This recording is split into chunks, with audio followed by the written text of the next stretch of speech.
didn't know it. I thought it was like pain manage or physician. I don't know. I don't know. I don't even know. Management and So it's still getting there. all right. Do you have anything to John do after Hancock. this? Nope. Like a hard stop time? No. So- So how long does this typically? Usually we try to get half an hour, but we get so Half an hour to excited an about hour, that yeah. that we always go longer. We actually do love doing our it's your life. our podcast. It looks so dramatic. Who let me on the podcast? Me Push forced you. Who forced me on the podcast? Okay. it. Okay, go ahead. Hi, guys. Thanks for joining. This is Essence of Medicine. Today, we're going to be talking about conservative management and spine physical therapy. My name is Amanda Armagast. My name is Alyssa Haber. And I'm Dr. Abbas. It's my true pleasure to have an expert here today with us, somebody who is going to make you understand what the conservative therapy is from a non-surgical side. And as we say, surgery is always last on the list, but my favorite physical therapist is here. Why don't you introduce yourself? Well, that's very generous. My name is Jeff Winter. I don't know where to look. Yeah, Like camera? camera is right there. My name is Jeff Winter. I'm a physical therapist with orthology. I guess now we're Optum, formerly orthology. I've been in practice for, this is my 20th year. I'm entering 21 years now, and all outpatient orthopedics. And I had the great privilege of working with Dr. Abbasi for the last several years, and I'm proud to be here. Well, you're not just a physical therapist. Yeah, I was going to say, you're not just a physical therapist. You are the physical well, therapist. A doctor of physical therapy. well, I'm a physical therapist, and yes. And an athlete. I like endurance sports. Yes, Triathlons. triathlon is my hobby. Ironman. Yep. Yeah, Yeah. So you live what you teach. I try to. Yeah. Yeah. Movement is important to me, and moving well is a critical part of that. And I like to teach What- people to do that. What does it take to be a doctor of physical therapy? Run us through that, because most of us, we Yeah. don't even know what that means. Well, it's just the degree they're giving for physical therapy at this point. Physical therapy used to be a bachelor's degree, and that morphed into a master's degree. And that's actually what I went to school for. I got a master's of physical therapy degree. And then 2 years after that, they switched the requirements, and we're expecting all practitioners by the year 2020 to be at a doctoral level, a clinical doctoral level. So I went back for a couple more years. So it took me a little longer than most. How many years? 3 full years after undergrad. So, and from the high school until you were at your final degree, Yeah. how many years did you go to school and training? Well, it takes 7. It took me 9 because of the extra. I got a master's degree and then a doctoral degree, so it took me a little longer. 9 years casually, 9 years. It just says that so casually. Well, but I was a little. It takes most people 7. Yeah. 7, even 7 years. I'm going to tell you something I tell many of my patients. They come to me and I say, you need to go to physical therapy. And they fight me on that. They say, but doctor, I'm physically active. Doctor, I work in a farm and so on. Doctor, I go to gym. And one of the first things I say to them, I'm going to be correcting myself, is, listen, if that was you just watching some pictures or being physically active or going to a personal trainer, those people wouldn't need to go 4 years to school to be physical therapists. Now I'm going to correct myself. I'm going to say those people didn't need to go 7 years to school to be a physical therapist. Yeah, because it's This not is a just moving. misconception. Yeah, it's not just exercising or moving, it's how you're doing it too. Yeah. Right. We get good at what we do, even if it's not well done. And the trouble is, most people tend to be very good at moving fairly poorly. And over Yeah. time, those adaptations will I love fail. that. And then you adapt a little bit more, and then those fail. And then all of a sudden the body says, I have no more adaptations of movement. And that's typically when symptoms start, well beyond when the movement dysfunctions have occurred. So we start, obviously, this is another thing I tell to many of my patients. We start when we are born, we just go, ooh, and we make some noises. We don't have really any musculoskeletal function. So practically we can say by the time we are born, our function is practically functionality 0. We cannot even sit. when we are dead, hopefully when we are 100 years old and all of us will be dead somewhere, our functionality is as well zero at that point. Now, between that, we have a peak at different functionality of the spine. So, Jeff, tell me about, first of all, when do you think we as a human have the most of the functionality, and what can we do to make it start out a bigger stack of functional capacity? Because that is what you do, right? You restore the functional capacity of the patient. Yeah, I hope so. I hope that's a large part of what we do. The spine, that's an interesting history to think about. When we're born, we don't have much functionality to the spine. Within the first couple of months, our head starts to lift and we start to gain a cervical curvature. Within a few more months, we start to stand and toddle around, and our lumbar spine gains a secondary curvature. And so we start to build that musculature very quickly. Really, I don't know how to answer the question to say, this happens throughout our life, though. We adapt and we're constantly becoming and molding and changing. We're very bioplastic. When are we at our peak, though? What do you think? Oh, sarcolema, or sarcoplasty. There's a term I forget now. Say it with confidence, we'll believe Yeah, you. well, no, someone's gonna look it up. Oh, that's There's a part where our bodies start to deteriorate functionally. It's probably around 30. Our late 20s, early 30s is when our functional capacity starts to deteriorate. So sorry to say that. No. That is part of life, though. People who live like that people who live like they're always in their 20s and 30s. They're my patient. Yeah, the weekend warriors. Well, but I'm looking at that as two different aspects, or muscular, cartilage, and so on. They have their own development, and our nervous system, which controls them, has a different timeline. Sure. And they don't mature at the same time. No, the musculature develops much quicker than the nervous system. Here you are. So the frontal cortex and so forth, probably not to your mid-20s. Yeah. Musculature in your late teens. That is why you see the Olympic gymnasts in their 14, 15, 16, and the football players. They retire at 20, right? Yeah, and the football players, though, you see them in their early 20s. Yeah. Because you need the muscular, but as well you need the coordination. But I am in my 50s. I hate to say that. You're very generous to say that the decline starts at 30. Yeah. So I think that decline, how many football players do you see in their 30s? Not many. Not many. It takes quite a bit. Yeah, I think it's a little like saying probably a lot of people can throw a baseball 100 miles an hour once. Yeah. But it's the athletes we celebrate that can do it over and over and over, and season after season. Yeah. But they're by far the anomalies. Let's go in the first stage of life, like before the children are at their peak of cartilage and musculoskeletal, before 12. Based on your knowledge, this is about not only what to do for the spine, but how to prevent that. I think that is should be a preventive talk about that in that time frame.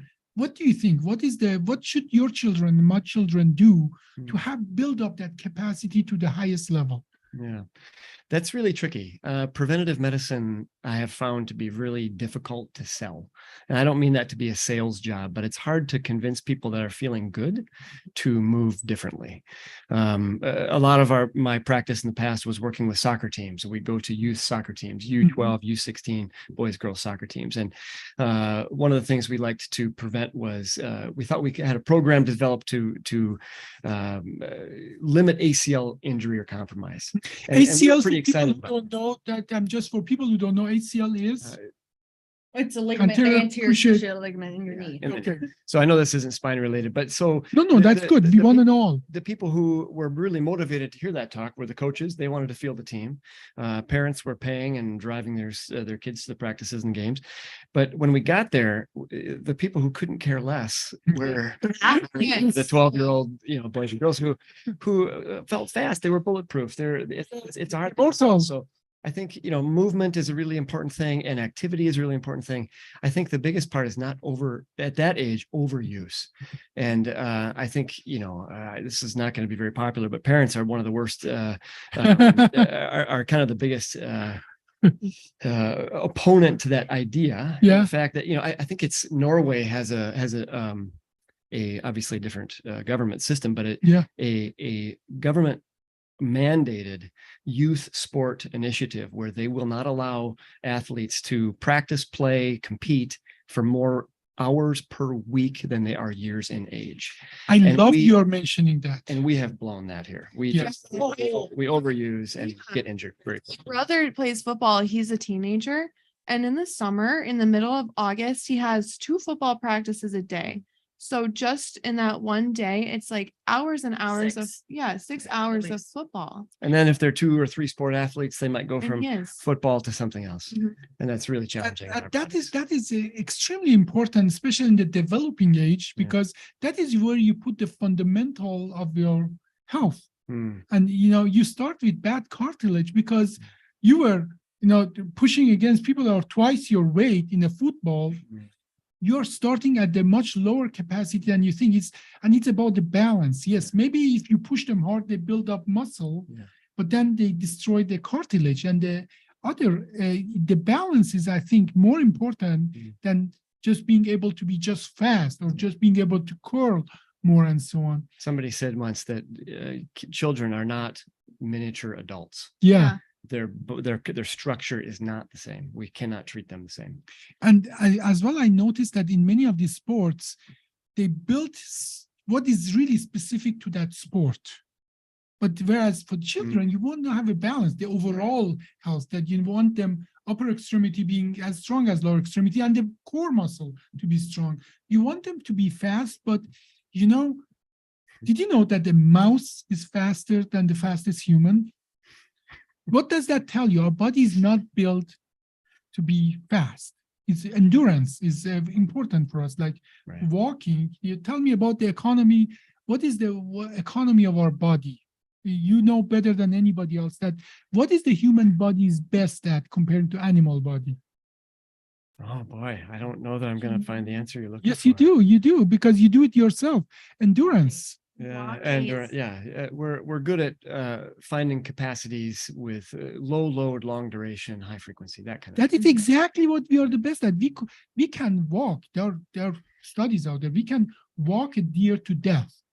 We walk deer sprints, and then we can exhaust that.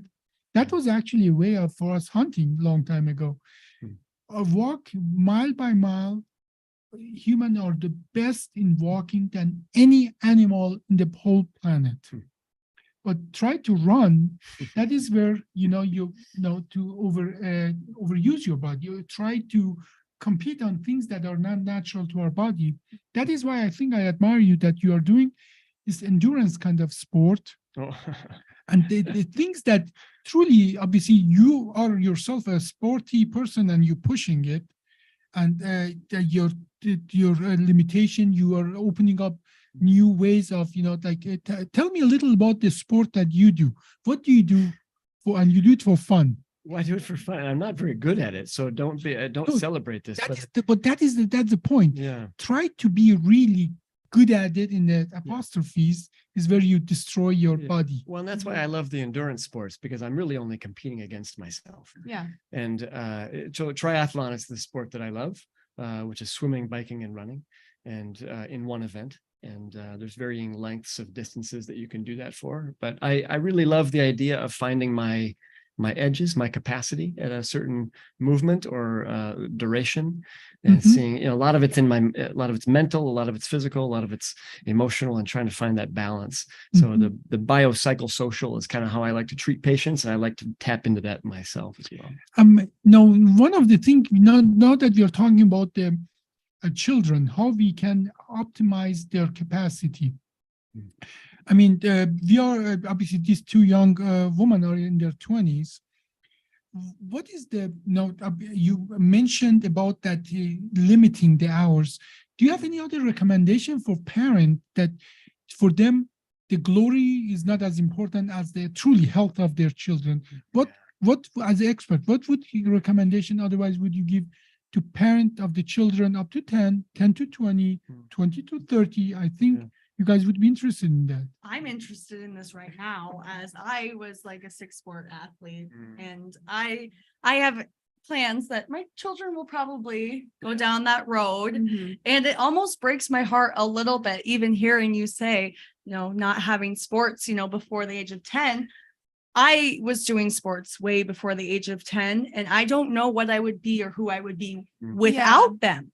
So I really am interested in hearing, the more medical side of things, because that's just engraved in my head. Well, and to add to that, Alyssa, not doing sports before the age of 10 will actually impact your athletic ability a lot, because I remember in hockey, you had to have been playing hockey like since preschool. Mhm. Otherwise, you weren't going to get on a good team, and whatever team you're on is going to be, probably losing a lot because the other girls have been playing since preschool too. You nailed So it. it's really interesting 100%. how much would change if you're not doing sports. It's not even what you had said. It's the other stuff. It's the camps, the traveling teams. It's the extra work they put in at night and in the morning. It's not even the sport itself. It's to the degree that we have put athletics on a competition level. Yeah. You have to win. You have to be the best. You have to be in the best shape. And how do you do that? By putting in those hours. What I hate to say, we have made the sport to a religion here. We have. No, And I that totally is- agree with that. And that is like, nothing else really matters. But I want to know from the expert. Yeah. I want to know, I mean, my grandchildren, I hope I don't have them for the next 20 years, but Well, your come son's back. getting married. this oh, summer. no, don't mention that. So up to 10, don't limit the hours and the exposure. I mean, the severity of that. You give us, like 3 best thing you would do for your own children, 0 to 10, 10 to 20, 20 to 30. Enlighten us. Well, this is a really tricky conversation. Yeah, it is. Because there's a lot of political involvement Yeah. and there's a lot of people making decisions. But what I find is interesting is the people who aren't making the decisions are the athletes. Yeah. Yeah. And they're the ones who really just want to go have fun. I'm probably the last of the generations who remembers a significant amount of my childhood at the park. Playing pickup games and running and playing football, Catch. basketball with my friends at the park. It was unorganized though. Now you never see kids at the park because it's all organized. Mhm. And so when I was growing up in the 70s, 80s, 90s, it was more about one sport lasted a season. Now the sports are all year. And so now I can play soccer all year long. I can play baseball all year long. I can skate and play hockey all year long. And when you're done with this, then you go to the next thing. But then it's not just that one sport, it's the next things. And so, and I think that there is overwhelming evidence to suggest that until the age of 13, actually, your potential isn't limited. So 10 years old, I think that you're still fine. The trouble is we've created a system that's required these kids, like you said, if you don't catch up, it's hard to catch up to your peers. Yeah. And that's really what the kids are missing then. If you take them out of these sports, is their camaraderie, their friendships. This is their livelihood and their life. They love this. And if you take them out of that, that's where it gets a little tricky. So, but again, I'll come back to Norway.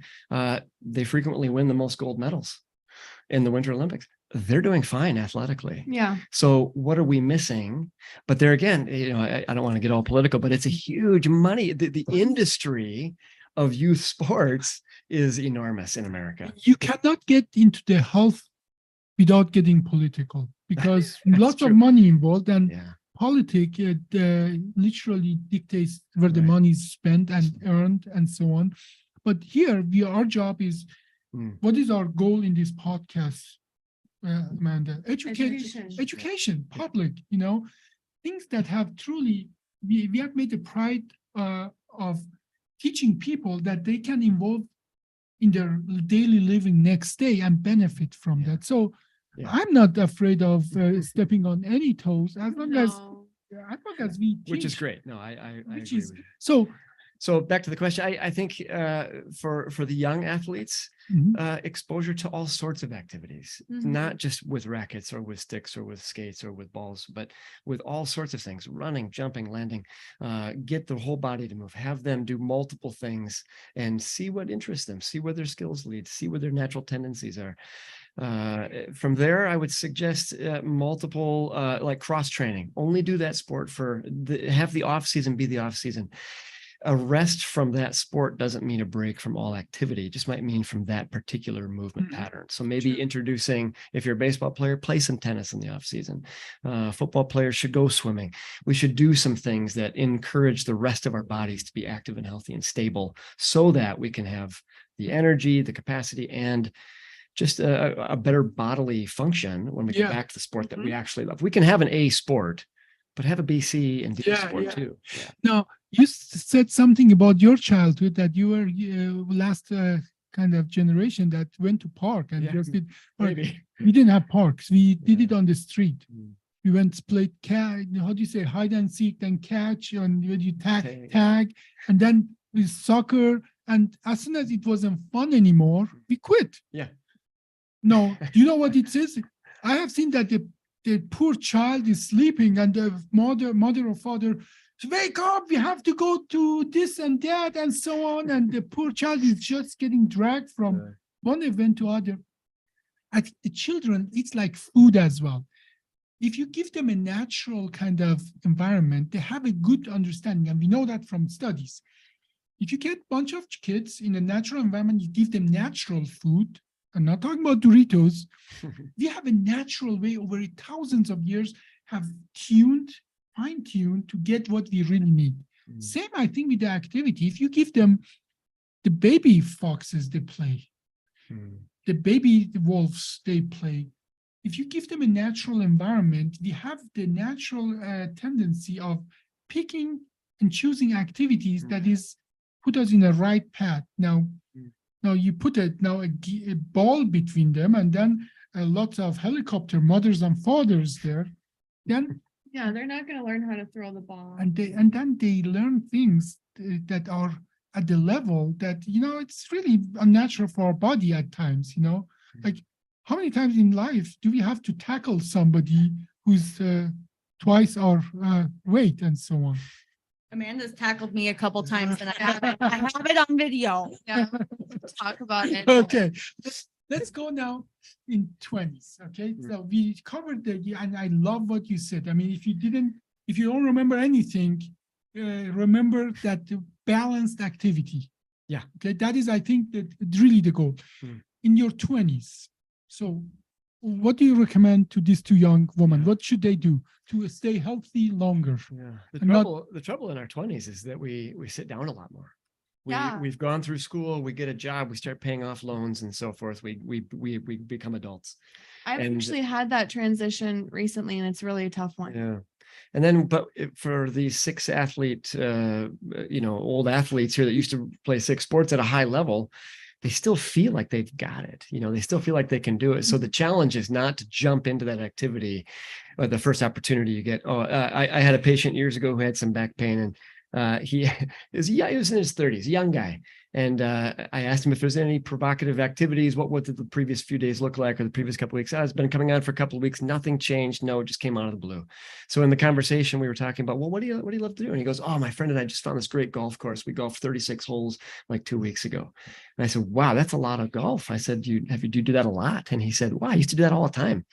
I said, well, how long has it been since you did that? He goes, well, probably 18 years. I said, well, why in the world would you think you'd be able to just do that again? Of course, these are repetitive, big activities. Just because you used to doesn't mean that you can anymore to that level. So giving yourself lots of grace and permission to not be the person you were, but still being active and trying to get back to those high levels. You would be surprised how many of my patients, the first question they ask me is, when can I get back to golfing? Golfing. Yeah. Life is fun. Golf is serious. Yeah. So golf can be fun. Yeah. No, but for them, it is serious. That is what they live for. It's their livelihood. Well, it's not necessarily livelihood, but it is that for them is a serious they look thing. forward to. Yeah. Now, But let's pick up with the, again, come back to 20s. I say you did a great job explaining what you used to do. You come out of college, and my backstory quickly is I played sports. I did the college athletics, and then I did this. And so I'm kind of at that age where I feel like if you threw me back on the court, I would give you nothing less than 100%. Yeah. I would wake up the next day not moving. Yeah. Oh, maybe. yeah. And we hop back on the treadmill. We want to get healthy. And the next day I roll over and I go, I've never been in so much pain in my life. And I'm 25 and I'm not used to it. And your body's doing exactly what it's supposed to be doing in that way by protecting you and saying, oh, that was a little too much. Yeah. Don't do that again. And I love that, because that's exactly what pain is. The Lord didn't give us pain to torture us. It is, People die, without pain. yeah, if you don't have pain, then there is a disease that you lose, that we just did a podcast about the pain, what it really is. There are some disease that they don't have pain receptors. These kids, by the time they are 4 or 5 years old, they lose their fingers. They have a stump. By the time they are in the teenager, they have practically lost their feet, and because they don't learn from not doing things that are damaging to them. Right. Pain as a response of the nervous system to the body is a wonderful protector and reminder of your limits. Yeah, life is very short without pain. Let's just agree on that. Now, so you get now toward toward your end of 20s, you're turning 30s, where you thought we are going down the hill, but you're going down the hill from someplace. Meaning that if you have already a couch potato in your 20s, you have much less capacity to start with. And what do you think, to give a good start to this decline that I guess is natural? What should they do now? Like how to soften it? How to not only start higher and soften the decline. What activity should they do? I mean, I'm beyond that. I don't need to listen here. I can just take off now. But what should they do now in the next 5 years? In their 30s? No, well, right now, Right now? how should they prepare themselves? You told me I have 5 years left to prepare for my decline. Listen to planner. I gotta get that potential up there. I actually just had a half birthday. I am at 4.5 years now. Yeah, she's really type A. So. Wow. Get a list. Get a list, bulletin. I would say find a rhythm, find a pattern, find habits that encourage healthy lifestyles. If we depend on our motivations ebb and flow and they fail us over time, but consistency is what gets you. So find something you love to do, find a rhythm in your life that allows for it, and just keep doing it. And it's not all about activity. It's about your mind and your balance and your breathing and your flexibility, your stability, your strength. Find something that brings you joy that you don't mind doing a few times a week, and find a pattern. Amanda, did you notice he just described the life gym concept that you want to go talk about the life gym. Open that can of worms. Didn't know. Yeah, We have a concept called the life gym, which we're establishing in our wellness centers. In the healing centers. The idea behind it is that you find movement in your daily life, or find ways to like gym in your daily life. So putting away the dishes and cleaning, gardening, hanging out with your friends, stuff like that. Like don't hang out with your friends sitting down drinking tea, have a walk and drink your tea. I like that. No, but the concept that, this is truly what I see. People get into their car, drive 3 miles to the gym, then get there, spend half an hour first admiring their body in the mirror. Then they go and make the biggest thing they can do. And if the cute girl is next, they do double.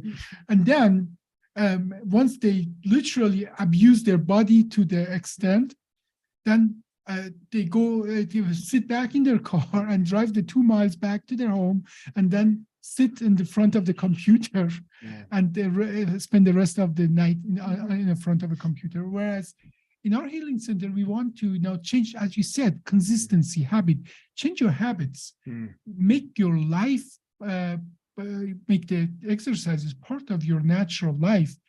Did you know that 40% of the people in Denmark, they bike to work. I actually more. Did you? I TikToked about that. Yes, you did that.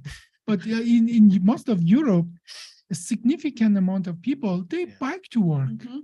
Yeah, but our roads are not built for that. If I wanted to bike to work, I'd have to bike on like 494. Yeah, we will get killed if you bike Yeah, in We're US. not, we're not Our set roads up- are we're not gonna nice. set up for Sometimes failure. people that live and work in Manhattan walk, several miles every day. So Mhm. depending on which area of the country you live in, but certainly, yeah, no, you're absolutely right. We're very sedentary in Yeah. our culture. No, so this idea what you just discussed, and we call it life gym, is that create a habit in your 20s that you can keep on, and that they increase your functional capacity. And functional capacity is not a made up word. Hmm. What is a functional capacity, Jeff? What do Well, you explain to our viewers what that is? Well, I may not do it your justice, but it's a moving target, I think, is an important part of that Yes. word. It's not something that's static. It's not something that you have and that's what you have. Mm-hmm. It's something that you can keep pushing towards and finding what is my capacity on this day with this activity. So it's something to keep striving for, certainly. What are you looking for? I'm looking, so when I send a patient to you and I say, do a functional capacity test. Do you do it in orthology, Sure. functional Yeah, capacity? functional It's a test, capacity right? Yeah, it's a It's a long test. well-defined test. Yeah. Describe it to us. If I send my patient to you and say, Yeah. Jeff, this is my patient, Yeah. and I want you to do a functional capacity Yeah. test, what do you do? It's a long exam. It could take hours to days, and it's in multiple positions, multiple lengths of time. People are crawling, people are laying on their backs doing things, people are standing, lifting heavy things, finding out what the capacity may be, but it's in are. multiple arenas. Yeah, Right? well, you just beautifully described it. It's about how to perform as a human in the things that the human are supposed to perform. Do you ask them to take a ball and throw it at 100 miles an hour? Once, no. No, you don't. No, you let them crawl, you let them sit, you let them stand up, let them behave like a Mm. normal human is supposed to behave in a normal Normal life. physiological stresses. How much help do you need for that? Or can you do it alone? Mm. This is something that actually insurances pay us based on, how much do we restore it? Or if you lose it, if you sue somebody and they come and say that I lost so much. So this is actually well-defined. How much can we perform? As you as well beautifully said, it is age-related. So this is a moving target, but that is the beauty of it. If you try with your 60s, have a functional capacity of a 30 years old, you're just going to fail. But what in my business is important is about how can I make people independent in their life? And that is my goal in my surgery. And I hate to say that I put these links, this presentation of cases on LinkedIn. Few very young, very inexperienced surgeons, they know who they are. They just jump and say, I want to do this and that and cut it this way, I could make that angle, this and that, and so on and so forth. But my goal is not glorifying what surgery can achieve. We can do crazy things with surgery. I can take one of your foot and implant it in your forehead. Right Make here? it work. Right there. I can make it and I can make it work. I can take your facial. Grab an artery and a nerve, go up. Yes, I know. I can make it functional for you. But is it really the goal of what we want to do? No, I want that person to be independent up to in their 90s. I want to make a 90-year-old nun, 94-year-old nun, being able to do everything but flipping the mattress. Somebody who needed 4 people to take care of her during the day, being independent, making that person independent is actually my goal. Restoring their functional capacity to their age group. So and for me, their threshold is being independent. Yeah, this is why we work so well together, I think. Yeah. We have a common heart for people. Mhm. These aren't just patients. My first mentors, Greg Santama and Rick Young, were my first bosses, and they were very clear to teach me very young in this profession. Always remember to see the person in the patient. Mhm. Who are they? What do they love? What do they want to get back to? What are their goals? Have them help you write their own Define story. that. Yeah, define And that. and just because you can fix something doesn't anatomically doesn't necessarily mean that it will help them. And working with great providers is just really a gift to be able to notice these people that are finding their capacity to return to participation in their lives with minimal invasion as possible.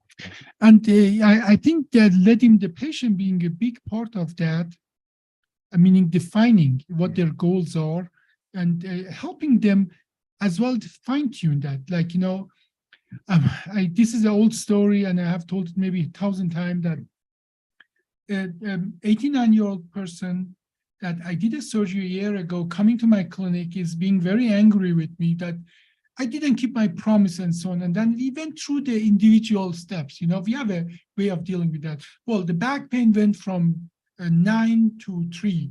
The leg pain gone. Walking is good, but he cannot drive 300 miles to Sturgis on a bike as he used to do a few years ago. That was for him the goal that I could not make him able to do again.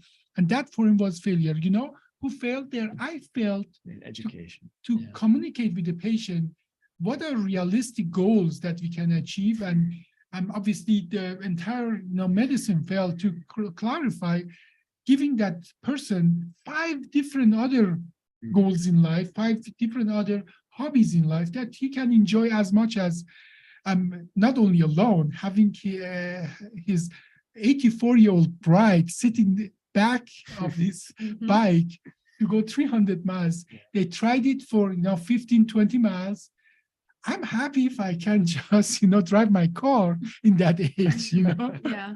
But but that is these goals as well. Part of our job is educating the people about we need those to be great goals. clinicians, but also good educators and motivators and communicators. Yeah. That's a huge part of our process. So let's go back to the core of this conservative therapy. The core of the conservative therapy is how you're going to keep the people away from me. How are you going to do that? How can you keep these two away from my Far away. expertise? Far away. Yeah, my Even office though- is actually on the other side of the building. Yeah. Second floor. So that won't help you. Won't help you. No, and in our protocol, one of the first thing I do, except if they have instability, meaning there's a piece of bone moving the wrong way in a dangerous way, people who are set up, scheduled to get a surgery here in this town, they come to me, I say, stop. You have to revisit few things, and I send them to you. What are the things that when I send them to you, what am I looking for, and how can you keep people who are already on the bad side of the slope? Yeah. How do you keep them away from me? So people that are already suffering from pain have already failed all their adaptations. They've lost function, but we can't start with function. We need to start way back. We need to look at the tissues and even cellularly look at what do these tissues require? How do we get them back to a functional, good, healthy level? And then looking at mobility with those soft tissues, can they go through ranges of motion that are appropriate? If they can't do, once they can do that, then we start looking at the bony structures and say, what are the arthrokinematics? How do the bones move? Are they moving correctly? Are they achieving the shapes that they need to make? And then stability, getting the shoulder blades, the pelvis, the diaphragm, all these the supporting musculature, the synergists working well. And then we can work on function. So it's really a progression back to function, but it starts with even tissues and bones. And 2 words we use a lot in the clinic, kinematics, which would be, let's say kinetics first. Kinetics are like the forces we overcome to move, right? Force, gravity, torque, friction, that kind of stuff. Kinematics speaks more to the shapes we make to overcome the kinetics. So how, form and ergonomics, how do we hold ourselves? What do we do 1,000 times? So how do we do that? So mechanically making sure that it's very pure is an important part of that process. I wanted to make a point that I really like that you said about all the steps that come before having that function coming back. Based on some of my experiences, not just here with patients in general, when it comes to physical therapy, is most of the time they think that they're going to go in to gain their function back right away. And I think that you emphasized very important parts that you can't just gain that function back. Yeah. There is a lot of different levels that you have to repair, strengthen, whatever it may be to get to that function. Right. That takes time. The function was the last thing to fall. And so starting to get back into again, movement and what broke down and how do we kind of get that back? I think a lot of physical therapists, a lot of therapy clinics, just I see patients who are coming from the third, fourth therapist. I may be well down the line and they're tired of seeing people. They're tired of telling their story. They're tired of another appointment and copay and PTO and no more paperwork and all this stuff. And they expect me just to give them 5 more exercises and then I'll add 1 a week and I'll see them next week. And it can't start there. If it was a weak and strong conversation, we wouldn't have met. So, and if it was easy, it would be done long before they meet you. Well before, yeah. Well before. Now, and you know, some of them, they say, you know, they gave me the few pictures and I'm doing those exercises at home. Yeah. And they come and tell me, you know, after 2 visits, they say it didn't work. Yeah. And that is, you know what my answer to them is? You know, Keep going. If it was just printing some pictures and giving to people, then they wouldn't go to school for that long. I think the expectation that this is like a pill, like a medicine, like a flip of a switch, that you just do it and then all of a sudden they get better. That is the first thing that we on my side, when I send a patient to you or anybody who send a patient to you, that this is not, if you go in and come out and everything is better magically, you didn't really need them. Yeah. And that is, I think that is what we have to work on our side, especially you, Alyssa. You will be on the clinical side, hopefully very soon, that we have to create that kind of expectation management about what are we trying to achieve, and that will take time. Now, the first visit, when I send a patient to you, so this patient has degenerative spine disease, facet disease, and so on. The first visit, run us through the first time you meet the patient. What are the major things that you do in the first visit, and second, and the third? But let's start with the first one. Well, it starts with conversation, and the conversation continues throughout the whole process. Just learning their story, being invited into their process of what they've been through, how they're currently feeling, what makes it worse, trying to find what makes it better, trying to learn some of the patterns that they might reveal to us. And they're the expert in the room. I'm not there to show them what they're doing wrong necessarily, but just kind of hearing them talk about their own experiences often reveals a lot of what needs to happen in the treatment. And then taking evaluations of how do they move? What is not doing its job correctly within the body? Certainly there's a biomechanical kind of approach to this as well. Some of it's anatomical, but some of it's learning. They believe certain movements are dangerous or not possible. Why? Going further into that, what about that? So trying to figure out what, and then a big part of it's their goals. What do they want from me? How can I serve them? What is the purpose of, why did they come in today? And many of my patients tell that to me, and I'm going to tell what I tell them, that they say, oh, we just talked about things and it was trivial and so on and so forth, that it wasn't, nothing was major and so on. But let me tell you, every time you fly and the airplane lands smoothly and everything is trivial, that is where the experts are in. If you come in and you're just wobbling around and then hit the ground and then, oh God, you survived, that pilot was not an expert. If it's smooth, if the ride is smooth, if it appears to you as a non-professional that nothing really happened, that is very, an expert was at work that make the thing, to make the flow, make the trend truly expert-like. Like when you come to my surgery and you think this is something very trivial, that I did my job, because I made a very difficult process look like it's nothing there. But we noticed that, like in my case, those surgeons who come and truly understand how deep this is, what we are doing, they put more effort in it. There are some that the inexperienced people come to us and they think it's just nothing. You can just go out and do it. Experienced people understand how much it's in the background of make that conversation, of that flow, of that plan to be where it needs to go. So there is a reason that it takes somebody to have a doctorate degree to do that. Okay. Well, it's just a lot of it's just believing them, Yeah. and I think that sounds so simple, but most patients have a lot of pain, and they might have gotten passed around. And pain is a funny thing to even talk about because it's ubiquitous. We all know what pain is. We've all been in pain, physical, emotional, mental. We know what that is, but we can never know anybody else's pain. So to sort of stop the conversation and say, this must be really hard. Sometimes they don't get that. Maybe you're the first person to acknowledge that their pain. I mean, coming to a clinic is enormously inconvenient. So to come in is a hard thing. So that they're there anyway really speaks to they need us to acknowledge that. So Alyssa, listen to that. This is now, that is what we say in medicine, that young, inexperienced, and poor doctors, general, they treat pictures and lab results. Good doctors and providers treat symptoms, but excellent surgeon and doctors and providers treat people. Yeah. Okay, and that is truly, the different in that seeing in there, and sometimes hard. Now, for surgeon, I have to say, once you start the surgery, you have to, and that is the dichotomy for surgeon, specific surgeon. Once you start the surgery, you have to turn that part of the brain off.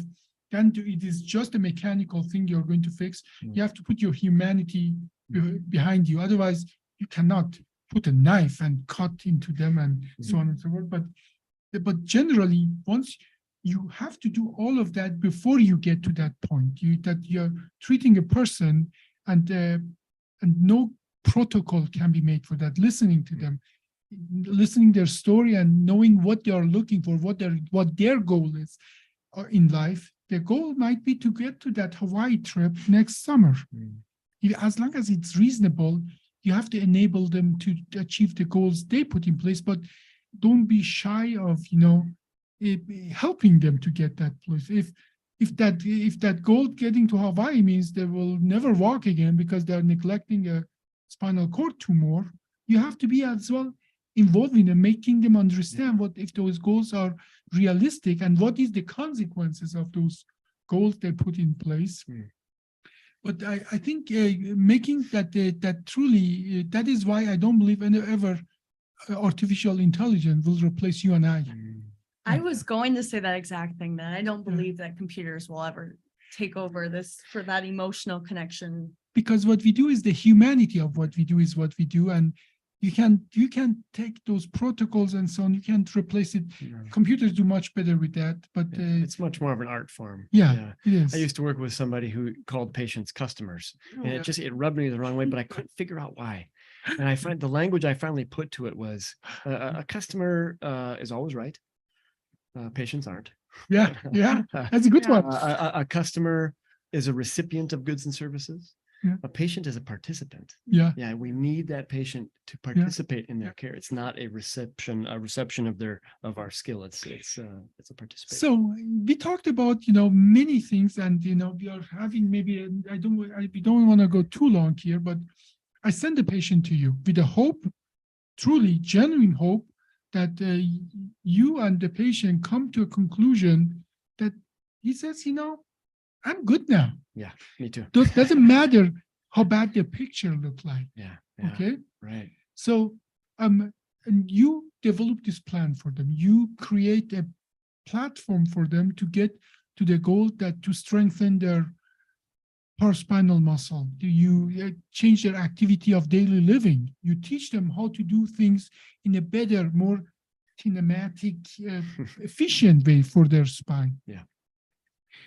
How many visits do they need in average? I know every person is different. How many visits does it take you to develop that plan?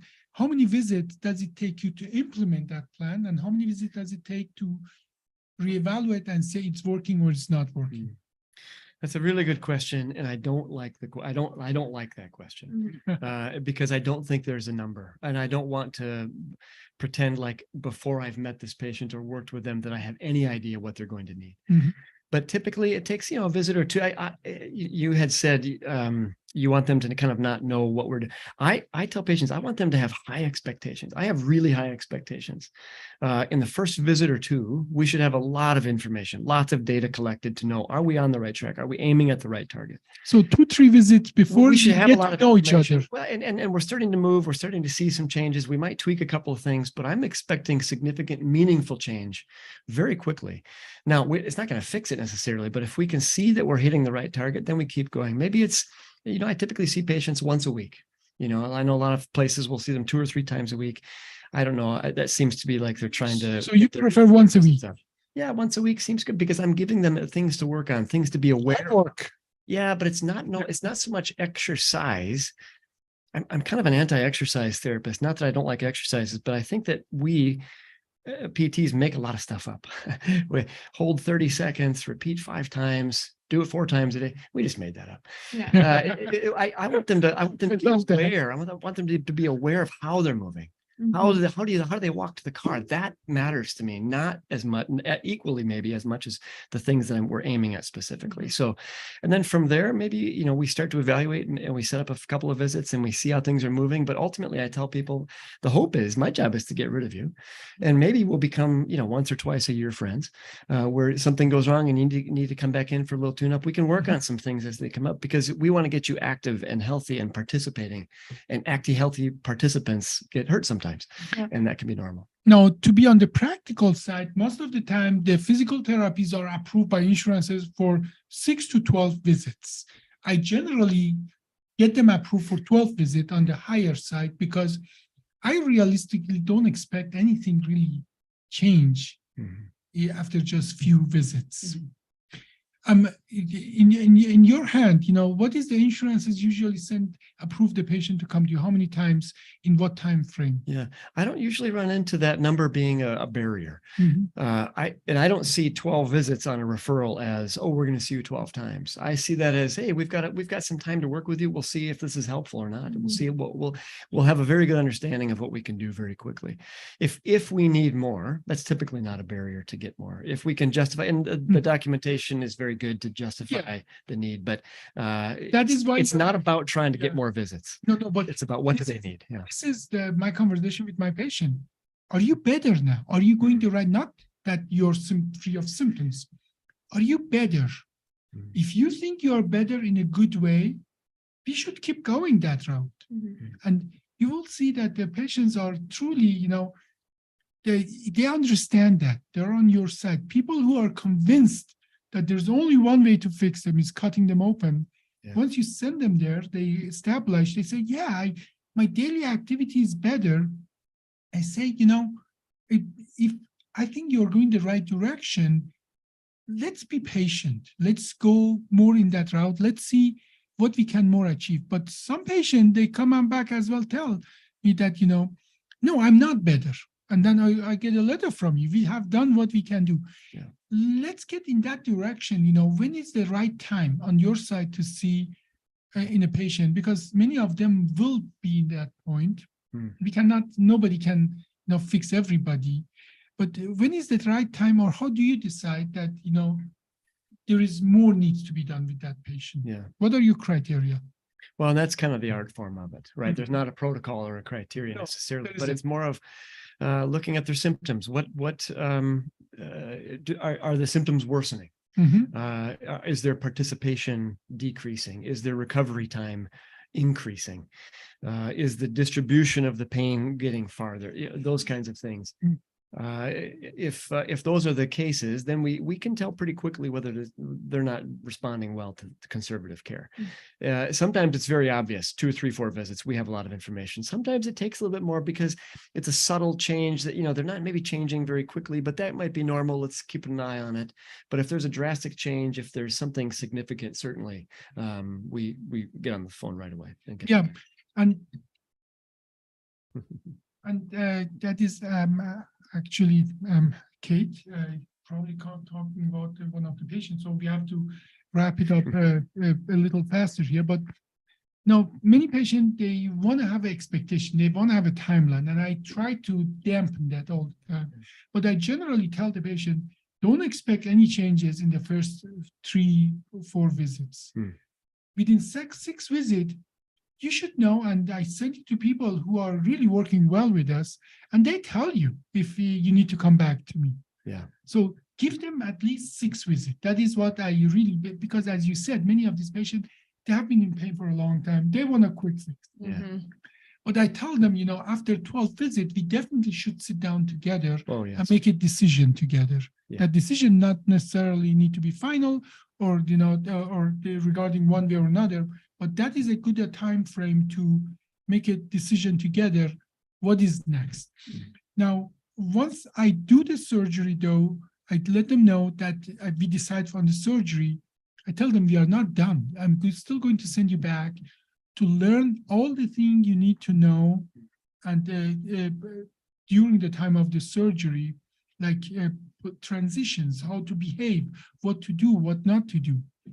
I think one of my good privileges is that in my surgery, I don't cut the muscle. I don't, as a matter of fact, when we cut the muscle and detach it from their origin, like in a regular surgery, those muscles are rendered useless. They're not muscle anymore. They're scarred. They're not much really useful to you. So let's say you built beautiful paraspinal muscle and I destroy them all right after the surgery. So that actually they recover longer because now they have more muscle to be in the spasm and so on. Yeah. But in my surgery, they're all pristine. So I do want them to build muscle functional. I want to raise any surgery is an injury, right? Yeah. We can agree. Any surgery, you drop your functional capacity drops after any surgery. I want them to be built up. Yeah. So when they fall, they are still in an acceptable place. Yeah. Sounds like our 30s. Yeah. Yeah. Well, you want to build it up so that when you fall, you have more to recover for your recovery. But as well, generally, at that point, it's about the good posture. It's about the good daily activity. It's about the learning about what to do, what not to do. And you spend way more time with the patient than I do by nature of our relationship to the patient. And so it makes me a little jealous that you can spend all that time with them. But on the other side, I know they're in good hands to prepare them for the surgery. So contrary to many surgeons, all my patients get. Well, it's really important to say, and I recognize this is going to sound self-serving in the company that I'm in, but I can tell the patients that come in from you, and I can tell the patients that come in from other surgeons, when you cut the muscle and you cut the bone, they don't go back. And functionally, after these procedures, it's obvious that they're able to regain their and restore their function and capacity and their muscle and their ability much quicker at a much higher ceiling of potential than people who go in with different techniques. So the surgery is critical, and then we have much more base to work with after the surgery, right? No, we put just yesterday on a picture of a spinal surgery traditional way versus the old, where the muscle are pristine, scar-free, and after the surgery, they always get physical therapy in the hospital. That's, for me, that's a refresher. That's not to teaching them, because at that point, they're on the medication, they are obviously in pain. The real education and so on comes before in your hands, in your office. But in the hospital, they get a refresher, and then we give them a little time for the swelling to go down. That we try to be as little as possible that time. Now, preferably maybe just a week or two. And realistically, it's about 2 to 4 weeks until they can work with you again in a positive way, not just come there and complain and just everything they do is painful and so on. But then I think that is where real good job comes in, where you prevent them to have the next level in the same situation 2 years later. I think that is the most important part for me, that I'm hoping every surgery will be the last surgery for them. And I think 90% of that job is you, only 10% of that But job. I'll tell you, not many surgeons say that sentence, which is really quite a gift to hear.